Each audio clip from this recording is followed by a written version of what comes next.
राधे राधे। ऐसा नहीं है कि लोग आज ही ईर्ष्या करते हैं, पहले भी लोग ईर्ष्या करते थे, बहुत ज्यादा ईर्ष्या करते थे।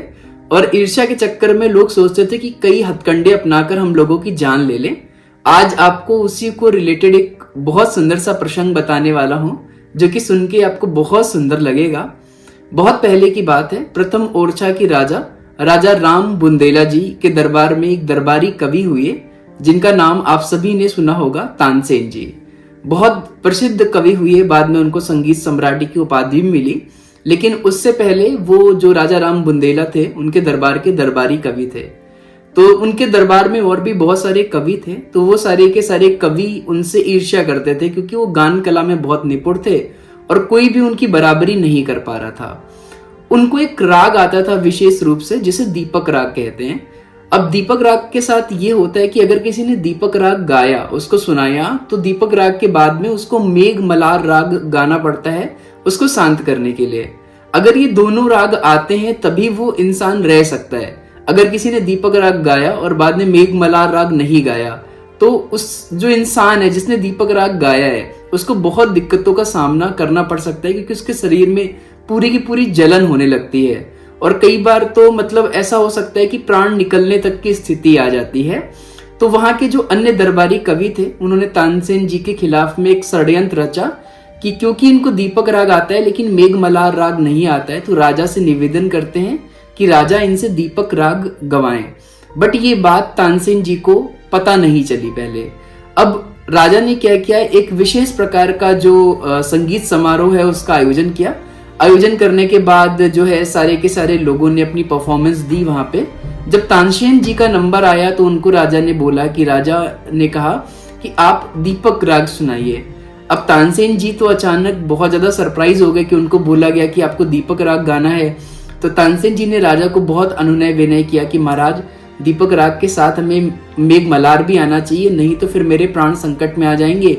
लेकिन क्योंकि वो पूरा का पूरा संगीत समारोह था, तो राजा ने उसको अपने हट की तरह लिया, अभिमान की तरह लिया। उन्होंने बोला नहीं, तुम्हें गाना तो पड़ेगा। मंच के चारों तरफ जो है वो दीपक बहुत सारे लगा दिए घी के, और उसमें रुई की बत्ती लगी हुई थी। बट होता क्या है कि दीपक राग में जब कोई राग गाना शुरू करता है तो बहुत ज्यादा ऊष्मा उत्पन्न होती है। तो जैसे ही उन्होंने दीपक राग का आलाप भरा, पूरा का पूरा जो भी जहाँ पे लोग सारे के सारे सुन रहे थे, पूरी की पूरी ऊष्मा से लोग थोड़े से परेशान होने लगे। और जैसे ही उन्होंने दीपक राग को गाना शुरू किया, तो क्रम से धीरे धीरे सारे के सारे दीपक एक एक करके जलने लगे। लोग तो वहां से सारे के सारे भाग खड़े हुए। बट दीपक राग गाने के बाद में जो तानसेन जी थे, उनके शरीर में बहुत ज्यादा जलन होने लगी, पूरी तरीके से वो जलने लगे। अब उनको पता भी नहीं था कि किसी को मेघ मलार राग आता है, किसको आता है। तो उसके बाद उनको प्रसिद्धि तो बहुत ज्यादा मिली कि अरे अरे, इनकी दीपक राग की वजह से सारे के सारे दीपक जल गए।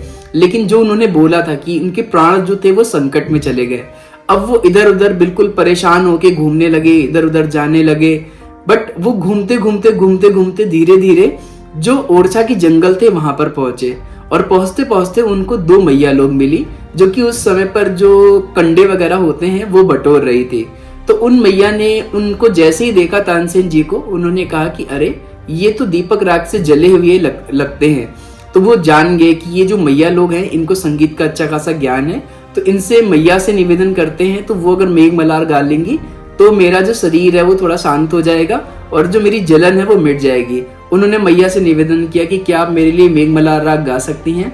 और उन मैया ने भी मेघ मलार राग गाना शुरू किया। जैसे ही उन्होंने मेघ मलार राग गाया, बादल कड़कने शुरू हो गए, तेजी से बारिश हुई, और जो तानसेन जी थे पूरे के पूरे भीग गए। अब उनके शरीर की सारी जो गर्मी थी, जो सारी की सारी जलन थी, वो शांत हो गई। जैसे ही उनकी जलन शांत हुई, वो मैया के चरणों में पड़ पड़े कि मैया, मुझे भी आप मेघ मलार राग की शिक्षा दीजिए, क्योंकि मुझे दीपक राग तो आता है लेकिन इसके साथ में मेघ मलार नहीं आता है। उन मैया ने बहुत विनम्रता से कहा कि इसकी शिक्षा तो आपको श्री वृंदावन धाम में विराजमान जो रसिक अनन्य नृपति स्वामी श्री हरदास जी महाराज हैं, वही दे सकते हैं। जैसे ही उन्होंने स्वामी जी के बारे में सुना, स्वामी हरदास जी महाराज जी के बारे में सुना, वैसे ही उन्होंने तुरंत निश्चय कर लिया कि हमको श्री वृंदावन धाम जाना है। वो तुरंत श्री वृंदावन धाम आए, स्वामी जी को साष्टांग प्रणाम किया। और उन मैया ने यह भी कहा था कि आपको स्वामी जी सिखाएंगे नहीं, अगर उन्होंने अपनी कृपा दृष्टि से, अगर उन्होंने अपनी भ्रकुटी से आपको सिर्फ एक बार देख लिया ना, तो जितनी भी राग रागनियां हैं, जितने भी सारे के सारे स्वर हैं, वो आप में खुद सिद्ध हो जाएंगे। उन्होंने आकर के स्वामी जी को प्रणाम किया, और जैसे ही उन्होंने स्वामी जी को प्रणाम किया, स्वामी जी से उन्होंने धीरे धीरे शिक्षा ग्रहण करनी शुरू की। सारे के सारे राग रागनियां उनको सिद्ध हो गए, और आज भी लोग हम तानसेन जी के नाम को बहुत अच्छी तरीके से जानते हैं कि वो संगीत सम्राट की उनको उपाधि मिली। बाद में उनके जो शिष्य हुए बैजू बावरा जी, उन्होंने भी उनसे भी ज्यादा आगे संगीत में अपना जो उपलब्धि थी वो हासिल की। और ये सारा का सारा किसकी वजह से हुआ? स्वामी जी की वजह से। तो बोले रसिक कनन नरपति स्वामी श्री हरदास जी महाराज की जय। तो इस चीज से ये बताने की दो कोशिश थी कि एक, आज भी लोग ईर्ष्या करते हैं, पहले भी लोग ईर्ष्या करते थे। आज भी लोग लोगों को नीचा दिखाना चाहते थे, पहले भी लोग नीचा दिखाना चाहते थे। और लेकिन जो संत हैं, जो महापुरुष हैं, जो रसिक हैं, उनकी हम चरण शरण में जाकर के हमारे पर जो भी प्रॉब्लम्स आई हैं उनका हम सोल्यूशन, उनका हम उपाय ढूंढ सकते हैं। बोलो वृंदावन बिहारी लाल की जय, श्री स्वामी जी महाराज की जय, समस्त रसिकाचार्य चरणन की जय, पूज्य सदगुरुदेव भगवान की जय, श्री कुंज बिहारी श्री हरदास।